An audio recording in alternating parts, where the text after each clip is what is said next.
En el video anterior habíamos comenzado la clase 7, en donde vamos a estudiar los axiomas de congruencia y habíamos visto los dos primeros axiomas de congruencia, los axiomas C1 y C2.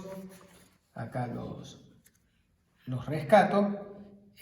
Bueno, habíamos dicho que si vos tenés, para tener un plano geométrico, además de tener un conjunto pi y tener una familia de rectas que cumplan los axiomas de incidencia y orden, hay que tener una familia de biyecciones que se llaman transformaciones o movimientos rígidos. Más adelante en una vez hacemos una distinción de llamarle a ciertos elementos del grupo G transformaciones y a otros movimientos. Por ahora simplemente con la motivación de que representan los movimientos que hacemos con una hoja de calcar, les llamamos indistintamente transformaciones o movimientos rígidos. Bueno, y habíamos dicho de que cumplían en los axiomas C1 y C2. El axioma C1 establece de que G tiene que ser un grupo. Como son biyecciones, son funciones, las funciones se pueden componer, y este segundo renglón dice que si vos tenés dos transformaciones rígidas, entonces la composición vuelve a ser una transformación rígida. Es decir, si tenés dos elementos de G, la composición como funciones vuelven a ser un elemento de G. Y el primero, claro, como son biyecciones, toda transformación de G es inversible como función, porque es una biyección, y este primer renglón lo que está diciendo aquí es que si tenés un elemento de G, la inversa, que existe por ser biyección, también debe ser un elemento de G. Bueno, y tiene que ser uno vacío, combinando de que es no vacío, entonces sí o sí tiene que haber alguna transformación, y si hay alguna transformación está su inversa, y si compones una con otra, este segundo renglón dice que tiene que estar en G, te sale de que la identidad sí o sí tiene que estar en G. Pues este era el primer axioma.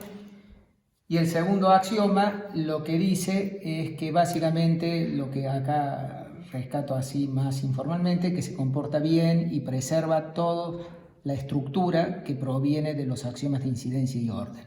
Bueno, concretamente lo que dice este axioma es que T transforma rectas en rectas, semirrectas en semirrectas, y preserva la condición de estar entre. En otras palabras, que cada transformación rígida va a terminar llevando rectas en rectas, semirrectas en semirrectas, segmentos en segmentos.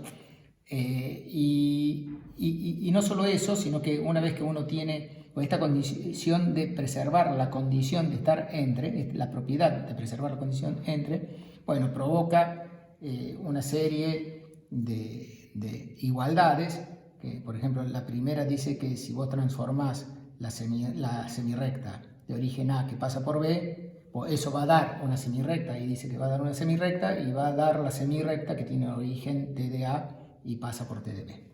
Bueno, y ahí había una serie de igualdades de conjunto, 1, 2, 3, bueno, 4, 5, 6, que les dejaba de ejercicio, y esta la habíamos hecho en el video anterior. Bueno, estamos listos para hablar del tercer axioma de rigidez. El axioma C3, medio como que lo podemos ver como que establece una prohibición de qué cosas transforman las transformaciones rígidas. Así como el axioma C2 te dice de que las rectas se transforman en rectas, las semirrectas en semirrectas y los segmentos en segmentos, el axioma número 3 dice algo que no puede ocurrir. Básicamente dice que no puede transformar un segmento dado se va a transformar, si vos tenés un segmento dado, AB, él se va a transformar a un segmento, eso dice acá. Pero lo que básicamente dice, ya lo voy a leer bien, pero primero lo digo ahora, lo que dice es que se va a transformar a un segmento, pero no puede transformarse a un segmento que quede dentro del original. Es decir, no hay ninguna transformación, no puede haber ninguna transformación que transforme el segmento verde al segmento naranja que está dentro del verde. Eso está prohibido. Eso dice el apartado A, que lo dice medio redactado de otra forma. Dice que si vos tenés un segmento AB, lo transformás y cae adentro del segmento AB, bueno, entonces es que en realidad el transformado del segmento AB es exactamente AB. O sea, sí hay una posibilidad. Por ejemplo, la transformación identidad transforma el verde en el verde, o sea, el transformado del verde es el mismo, así que ahí hay un segmento que transformado quedó adentro del mismo, pero fue igual. Entonces, acá está redactado que si llegas a transformar un segmento y quedó adentro del original, es que, bueno, más que quedó adentro, es el mismo segmento. Podría ser de que no está diciendo de que tiene que ser de que que el nuevo segmento haya mandado el extremo a sí mismo, porque podría estar pasando de que un segmento como el verde lo transforma y lo termine dando vuelta y permutando los extremos. O sea, como acá dice que el transformado del segmento AB es el AB, bueno, sí o sí quedan dos opciones. O que T de A es A y T de B es B, o que T de A es B y T de B es A. Serían las dos opciones. Bueno, eso es la parte A. Y también establece otra prohibición con respecto a ángulos, que es lo que está acá. No puede meter un sector angular adentro de sí mismo. No hay ninguna transformación que transforme el ángulo verde en el ángulo naranja que está metido adentro del ángulo verde. Eso está prohibido. Bueno, de vuelta lo vuelvo a redactar en sintonía con lo que había redactado en A. Acá dice que si vos tenés una transformación rígida que transforma y tenés un ángulo, el ángulo A o B, y si esa transformación rígida transforma el vértice en el vértice y lleva el sector angular del ángulo original A o B adentro de sí mismo, adentro del sector angular A o B, bueno, entonces sí o sí lo que tiene que pasar es de que el transformado del ángulo es exactamente el ángulo original. Es la única opción. Y lo mismo que pasaba con los segmentos, bueno, no digo de que la semirrecta OA vaya a parar a la semirrecta OA. Podría ser que la semirrecta OA termine yendo a la semirrecta OB y la OB va a la OA. Lo que no puede pasar es que a un ángulo lo transforme y lo termine metiendo en un ángulo con el mismo vértice adentro de sí mismo. Eso está prohibido. No hay transformaciones rígidas que hagan esto. Automáticamente pensando en el enunciado para la inversa, porque si vos tenés una transformación rígida, su inversa también es una transformación rígida, resulta ser que podrías demostrar a partir de esto que tampoco, pues, así como estoy diciendo que la transformación no te puede encoger un segmento y metértelo adentro, tampoco puede suceder de que agarre a un segmento y te lo estire. Y tampoco, eso es lo que estaría pasando con la inversa, ¿no es cierto? Si una transformación te comprime un segmento, la inversa te lo vuelve a la posición original, te lo estira. Así que uno podría leer también la parte A y la parte B, la podría leer al revés. No hay, lo leo en sintonía con lo que está acá, si el transformado de un segmento deja adentro al segmento original, sería que estoy pensando la condición al revés, entonces el transformado del segmento original es el segmento original. Digo, lo mismo para ángulos. En el video anterior comentábamos de que uno está pensando en estos axiomas que están tratando de describir matemáticamente el comportamiento de una hoja de calcar. Bueno, justamente lo que este axioma está prohibiendo es lo que yo hice, la trampa que hice en el video anterior. Por ejemplo, agarro el segmento naranja, lo calco y ahora lo voy a llevar al verde. Entonces hago así, lo estiro, lo voy a estirar un poquito más y ahí el segmento calcado naranja ahora pasó a ser, o casi, tengo que estirarlo un cachitito más, lo voy a estirar un cachitín más. Ahí está, ahí ya me está llegando. Vamos a pintar bien todo lo que está. Ahí me está llegando. Bueno, Lo que dice es que eso está prohibido. Y sí, está prohibido porque la hoja de calcar que estamos tratando de describir es esta hoja de calcar, que es una hoja de calcar que cuando yo calco el segmento naranja es rígida. Así que no puedo estirarla para llevarlo al verde. O al revés, si calcara el verde, no tengo forma de apretarlo y contraerlo porque es una hoja de calcar rígida. No puedo hacer nada de modo tal de llevar este verde adentro de sí mismo. No, eso es lo que está prohibiendo el axioma C3. Una reflexión para hacer sobre este axioma C3 es que en algún sentido está diciendo que no hay tantas transformaciones rígidas, hay medias pocas. Por ejemplo, la función f de x igual a 2x estira, ¿no es cierto? Eso te va a, por ejemplo, la función f de x igual a 2x toma el intervalo 0,1 y lo transforma al intervalo 0,2. Bueno, ahí estamos viendo un proceso de estiramiento. Bueno, es como que la función f de x igual a 2x es una función que está media prohibida en este contexto. Y está lleno de prohibiciones, o sea, lo que estamos diciendo acá de que este tipo de fenómenos esté prohibido, realmente está diciendo que, ojo, que no hay demasiadas transformaciones en G, son más bien poquitas. Entonces, el axioma C3 es verdaderamente el axioma de rigidez que describe que la hoja de calcar es una hoja de calcar rígida y por lo tanto la cantidad de movimientos que hay en el grupo G no son demasiados. Bueno, nos falta el cuarto y último axioma de rigidez, que así como les digo que este axioma te limita la cantidad, no hay tantas. El axioma que viene ahora es que dice, bueno, pero tampoco son tan pocas las transformaciones rígidas. Tampoco son tan pocas las transformaciones rígidas. Lo que va a decir lo voy a mostrar con la hoja de calcar primero y luego lo leemos. Lo que dice es que siempre hay una transformación rígida que te permite llevar una semirrecta a otra semirrecta dada. A ver, acá tengo una semirrecta verde y vamos a hacer, bueno, qué sé yo. Bueno, tengo la semirrecta verde, la semirrecta esta azul. La hago un poquito más larga.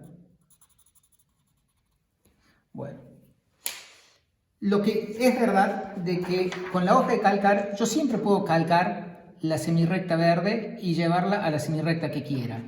De hecho, que lo hago así. Vamos a hacerlo. Vamos a hacer este movimiento. Calco la verde.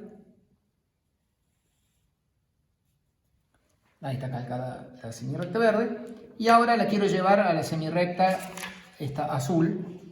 Y perfecto, hago esto y la llevo a la semirrecta azul. También la puedo llevar, si quiero, a la semirrecta marrón.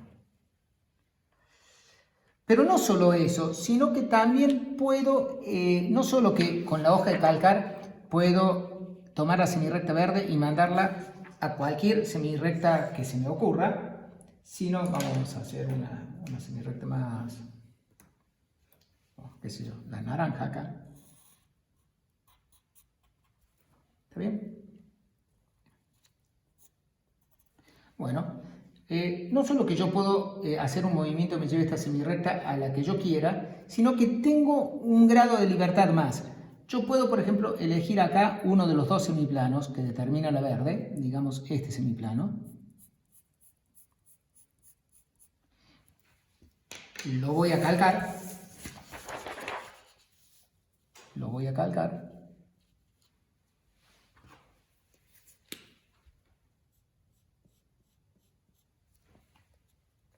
Y lo que yo digo es que yo puedo ahora llevar la semirrecta verde y el semiplano verde a cualquiera de estas semirrectas que se me ocurra y puedo elegir a qué lado llevo el semiplano verde. Por ejemplo, podemos elegir este semiplano, podemos elegir este semiplano,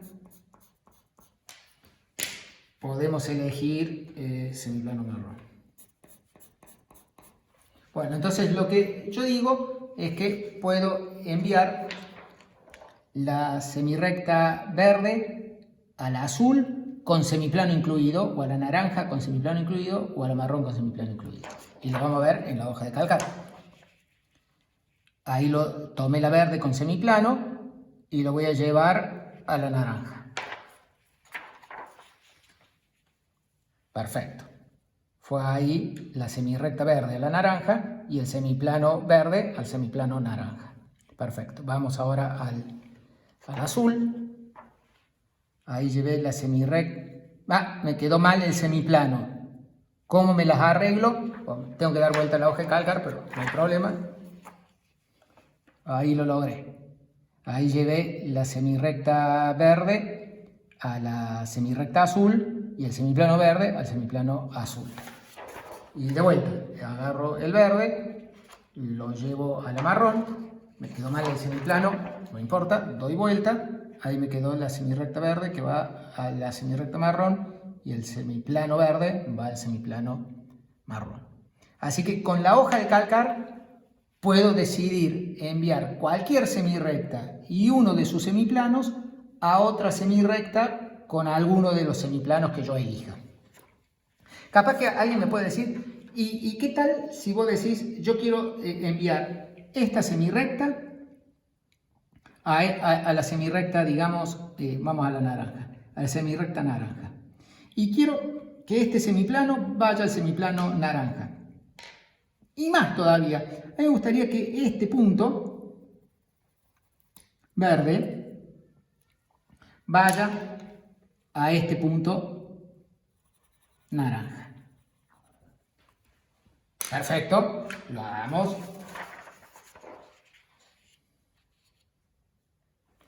Tomo la semirrecta verde, la calco, el semiplano verde lo calco, el punto verde lo calco y lo llevo.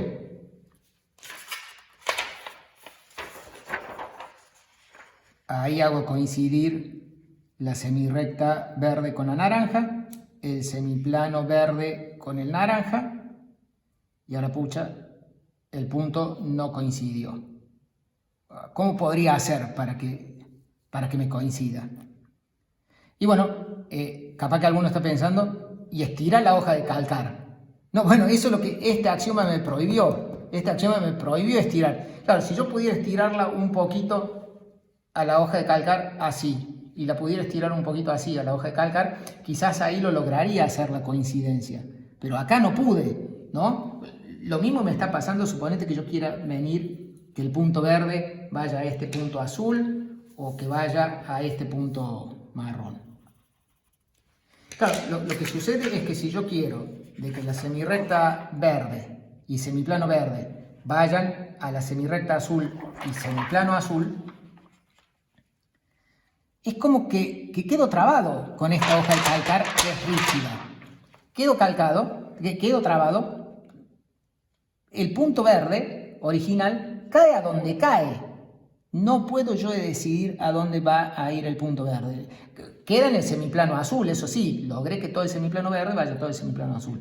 Pero no puedo decidir a dónde va un punto concreto. Puedo decidir a dónde va una semirrecta, puedo decidir a dónde va un semiplano, y el punto verde cae a donde cae, con esta hoja de calcar. Si tuviera una hoja de calcar que se estirara, podría ser estirando ahora un poquito así, fijándola, o sea, debería clavarla ahí, ¿no es cierto? Y estirarla así, en donde se lo lograría. Pero eso es lo que está prohibido acá. Estiramientos están prohibidos con el axioma C3. Claro, lo que termina sucediendo es que una vez que vos decís, quiero que la semirrecta verde y el semiplano verde vaya a la semirrecta marrón, ahí me queda dos opciones, o que el semiplano va acá, o que el semiplano acá. Pero una vez que dije, la semirrecta verde va a la semirrecta marrón, el semiplano verde va al semiplano marrón, no tengo más grados de libertad.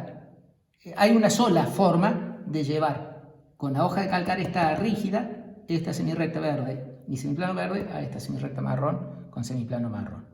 Bueno, eso es lo que dice el axioma C4. Vamos a leerlo. El axioma C4 dice, dadas dos semirrectas, una verde y una azul, y un par de semiplanos, alfa y beta, uno verde y el otro azul, determinados por cada una de ellas. Acá debe decir por cada una de ellas. El alfa es un semiplano determinado por la recta semirrecta verde y el azul es un semiplano determinado por la semirrecta azul. Entonces hay una única, muy importante destacar que es única. Ahora lo quiero pintar color destacado, pintémoslo con este naranja. Hay una única transformación rígida tal que la semirrecta verde se transforma en la azul, el semiplano verde se transforma en el azul. Aquí hice el dibujito que muchas veces acostumbro todavía a hacer porque tenemos el plano hiperbólico, que las rectas no necesariamente son derechas. Bueno, acá hice un dibujito donde están medias chuecas las rectas. Bueno, esto dice el axioma C4. Bueno, estamos en condición de empezar ahora a estudiar las consecuencias de estos 4 axiomas de rigidez. Antes de estudiar algunas consecuencias, que las consecuencias más importantes las vamos a empezar a ver en la próxima clase. Es como que ahora vamos a cerrar la clase con básicamente algunas definiciones y quizás repitiendo un poquito más de los principios que están involucrados aquí para terminar de entender bien estos axiomas. Bueno, estos axiomas se llaman axiomas de congruencia o axiomas de rigidez. Básicamente porque son los axiomas que nos permiten definir cuándo dos figuras son congruentes. Recuerden que la clase había empezado con estas preguntas. Necesitábamos darle sentido a qué quiere decir que un segmento sea mayor que otro, o que dos figuras sean iguales o congruentes, qué quiere decir que figuras sean simétricas. Bueno, habíamos discutido qué es que un segmento sea mayor que otro, y básicamente lo que necesitábamos era la capacidad de comparar este segmento con... Cuando el segmento está uno contenido en el otro es fácil decir cuál es más grande, pero cuando no está uno contenido en el otro hace falta calcarlo y llevarlo al otro para poder saber cuál es más grande. Bueno, ahora con las transformaciones rígidas estamos en condiciones de transformar y de llevar un segmento a otro para poder comparar. Y lo mismo con ángulos. O sea, es muy fácil que el verde es más grande que el naranja aquí, pero es complicado darse cuenta si el ángulo azul es más grande que el ángulo rojo acá. Lo que necesito es calcarlo y rotarlo, que habíamos hecho en el video anterior. La comprobación de que efectivamente este ángulo rojo es un poquito más chico que el ángulo azul. Bueno, entonces, en general a los subconjuntos del plano muchas veces le vamos a llamar figuras. Va a ser común que le digamos figuras. Subconjunto del plano, que son las rectas, son subconjuntos del plano. Bueno, a la recta es raro que digamos que es una figura la recta, o es raro que le digamos al segmento que es una figura. Figura es un término muy general para referirse a subconjuntos del plano, y en particular está bien pensar de que los segmentos, las semirrectas, hasta los puntos, si uno quiere decir, son figuras. Figura es un término muy genérico que vamos a usar muy en general. Es decir, cuando yo digo figura me estoy refiriendo también a las rectas o a los segmentos semirrectas, o a los ángulos o a los sectores angulares. A pesar de que más bien voy a estar pensando en figuras que no necesariamente, que en principio no son las rectas o las semirrectas. Bueno, en fin, demasiado agregué para simplemente decirles que las figuras son básicamente los subconjuntos del plano. Eso es una figura. Es de hecho la definición, o sea, lo estoy diciendo medio charlado, pero cada vez que diga figura es que estoy hablando de un subconjunto del plano. Y entonces ahora sigo. Decimos que dos figuras, F1 y F2, es decir, dos subconjuntos del plano, son congruentes si existe una transformación rígida que lleva una a la otra. Y en ese caso vamos a escribir que F1 es congruente a F2 con 3 rayitas. Bueno, muy bien. En este contexto, el axioma número 3, volvamos acá al axioma número 3, se puede redactar un cachito más reducido. Lo que dice número 1, dice, si vos a este transformado le llamas CD, si al transformado de la B le llamas CD, bueno, como CD es el transformado de la B, el CD es congruente a la B. Entonces, lo que está escrito acá pasa a decirse así: si CD es congruente a AB. Este primer renglón dice que CD es el transformado de la B, el primer renglón de ahí. Y el segundo renglón dice exactamente lo que dice ahí. Y CD está contenido en AB, entonces el AB tiene que ser igual al CD. Bueno, y el segundo renglón igual. Lo que dice es que si vos tenés un ángulo COD que es congruente al ángulo AOB y el sector angular de COD está contenido en el sector angular de AOB, entonces tienen que ser iguales. No, como les dije acá, es un axioma de prohibición el C3. Si lo leo en la versión prohibido, acá diría: no puede haber segmentos congruentes uno adentro de otro. Eso es lo que dice acá. Y acá dice: no puede haber ángulos congruentes con el mismo vértice uno adentro del otro en términos del sector angular. Bueno, así que ahí hemos reenunciado el axioma C3 en términos de congruencia. Muy bien, lo que les dejo de ejercicio es que la relación congruencia es una relación de equivalencia. Recuerden que relación de equivalencia es que toda figura es congruente a sí misma, que si una figura F1 es congruente a F2, sí, solo si F2 es congruente a F1, y esta propiedad se llama la propiedad reflexiva, esta es la propiedad simétrica, y finalmente la propiedad transitiva, que dice que si F1 es congruente a F2 y F2 es congruente a F3, entonces F1 es congruente a F3. Bueno, les dejo de ejercicio. Este ejercicio sale casi inmediatamente usando el axioma C1, de que lo digo relatado, después ustedes lo escriben prolijo, pero justamente toda figura es congruente a sí misma. Usás la transformación identidad. Entonces, para ver que dos figuras son congruentes, tenés que encontrar la transformación rígida que te lleve este en esta. ¿Qué transformación rígida me lleva F en F? Bueno, la identidad. Y dice el axioma C1 que la identidad estaba. Bueno, el punto B dice que si vos tenés una transformación que te lleva F1 en F2, eso es que F1 y F2 sean congruentes.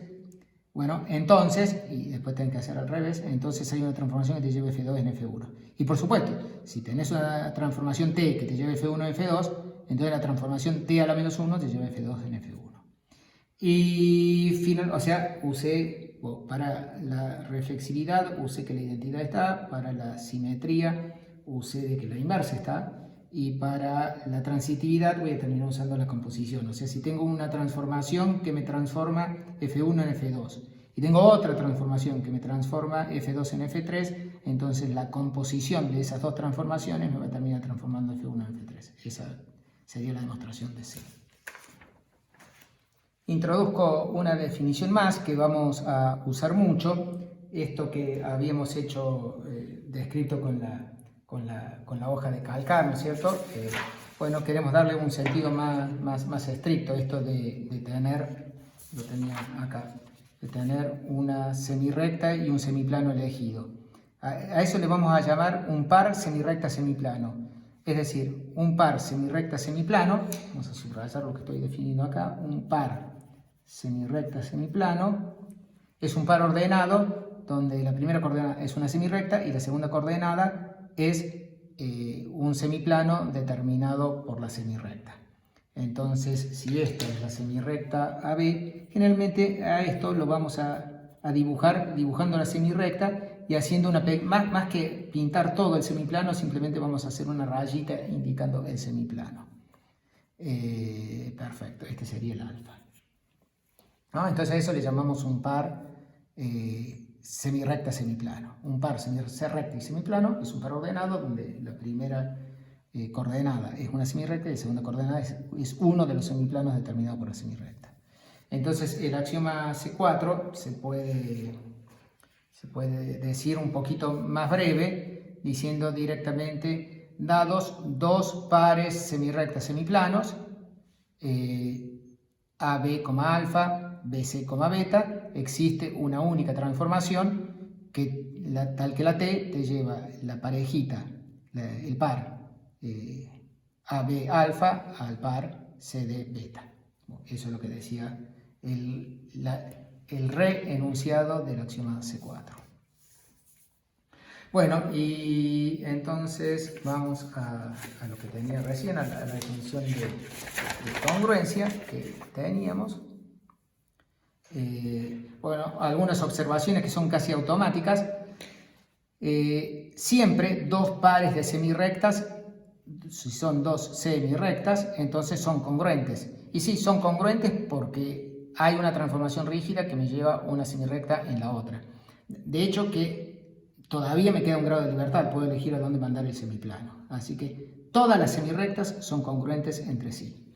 Ojo, que haya una transformación rígida que te manda esta semirrecta en esta otra, por supuesto que dice que el origen va al origen, no dice que el B vaya al D, porque eso no sé cuán lejos están del A y del C respectivamente. Bueno, también obviamente cualquier par de rectas son congruentes, o sea, así como acá hice los ejemplos con las semirrectas, bueno, con más razón, si yo tengo esta recta marrón y quiero llevarla a la recta naranja, bueno, ahí paso a tener miles de opciones, ¿no? Paso a tener, si quiero copiar la recta, ahí sí que tengo muchas opciones, porque, bueno, esa es la recta marrón, la calco, y la puedo llevar a la naranja de muchas formas, ¿no?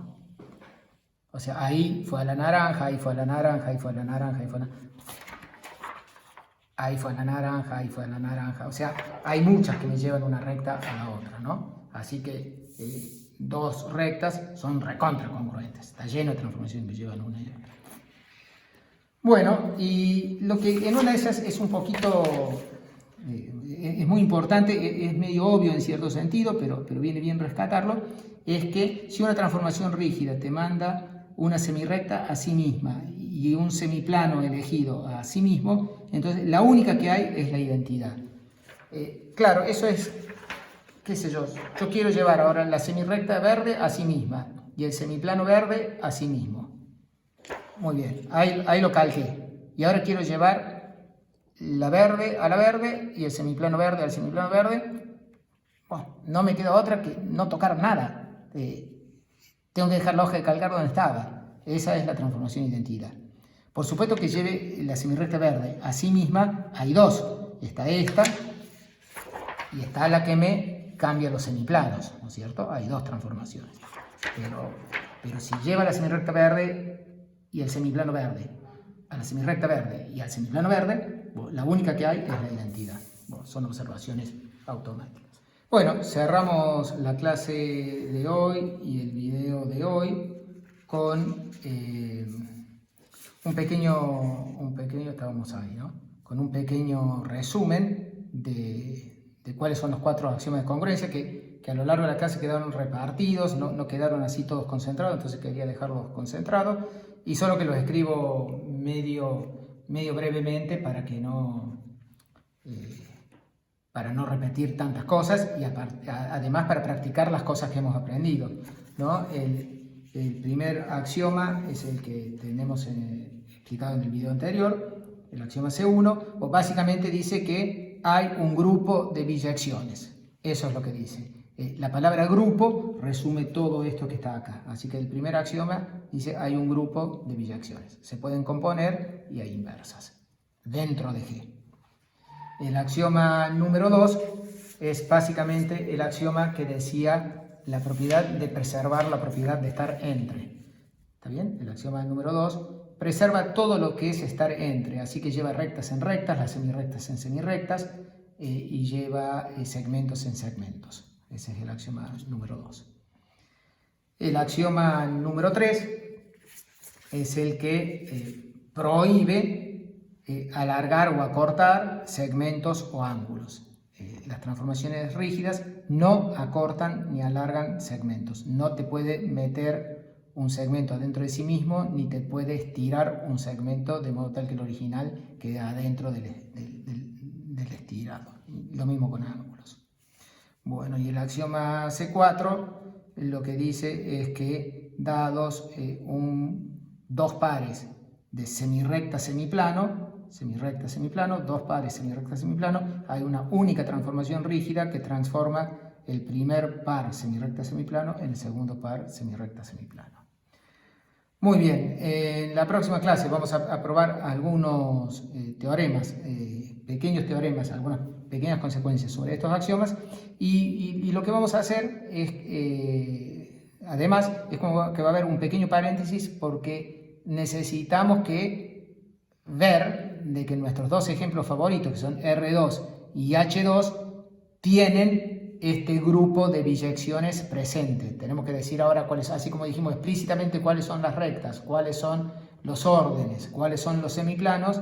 Bueno, así que hay que repasar un poquito de matrices para la próxima clase.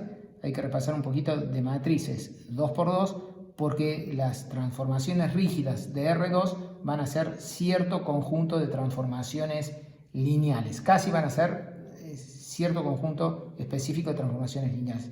Va a haber algunas que no son lineales, pero casi lineales. Bueno, nos vemos la clase que viene.